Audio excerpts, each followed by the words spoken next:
m'appelle Youssef Aïdem. Je suis opérateur dans le tourisme, mais je suis aussi un ancien enseignant. Voilà, donc nous sommes sur un géosite qu'on appelait autrefois sur les anciennes cartes Adaouli Gildan, qui veut dire le plateau des rois ou des sultans, parce qu'en fait il servait de base de campement pour les sultans des anciennes dynasties, comme les Almoravides, les Almohades, les Alaouides, etc. À chaque fois qu'ils passaient, qu'ils traversaient la haute Moulouia pour aller au Tafilat, puisque la haute Moulouia, comme on le sait, est dans la trajectoire de la route du commerce transsaharien Fès, Tafilat, et qui allait jusqu'à Tombouctou.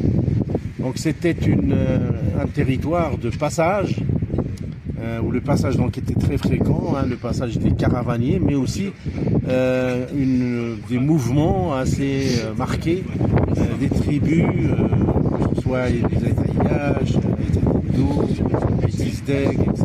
Donc il y a eu beaucoup de...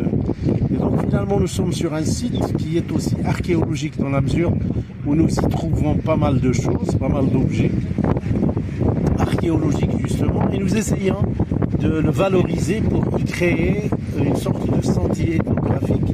Donc on va mettre un petit sentier d'interprétation, mais qui va aussi permettre de valoriser la biodiversité de la région, c'est-à-dire du haut plateau, du moyen Atlas et du haut Atlas, puisqu'on est entre les deux, mais aussi tout ce qui est géologique, tout ce qui est minéralogique, ornithologique.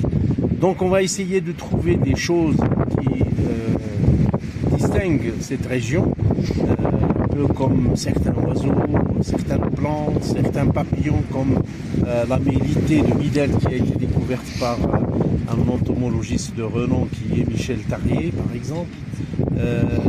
Donc voilà, toutes ces choses-là, on va essayer de les mettre en valeur avec des panneaux, des grands panneaux sur lesquels on mettra des explications. Et ça permettra donc soit aux touristes, mais aussi aux étudiants, aux élèves des écoles, etc., de venir nous faire un tour et de s'enrichir de ces connaissances donc, que nous allons mettre à profit donc, des gens de passage. Donc ici nous sommes sur une kasbah, c'est une kasbah à l'architecture traditionnelle. On va essayer de respecter le cachet de la région. Et cette kasbah est dédiée donc, à un restaurant. Ce sera un restaurant avec une très très belle vue sur la vallée de Lanskmir, la vallée d'Aïtaïash. C'est une vallée de pommiers. Et puis, donc pas loin, donc toujours sur le même plateau, on va essayer de créer une douzaine d'unités d'hébergement pour que les gens puissent donc, se loger ici, se relaxer, méditer, découvrir beaucoup de choses dont j'ai parlé tout à l'heure. Et voilà, donc, ceci dit, c'est vraiment pour faire quelque chose comment dire, quelque chose de bien qui touche beaucoup plus la culture que la partie commerciale à proprement dit.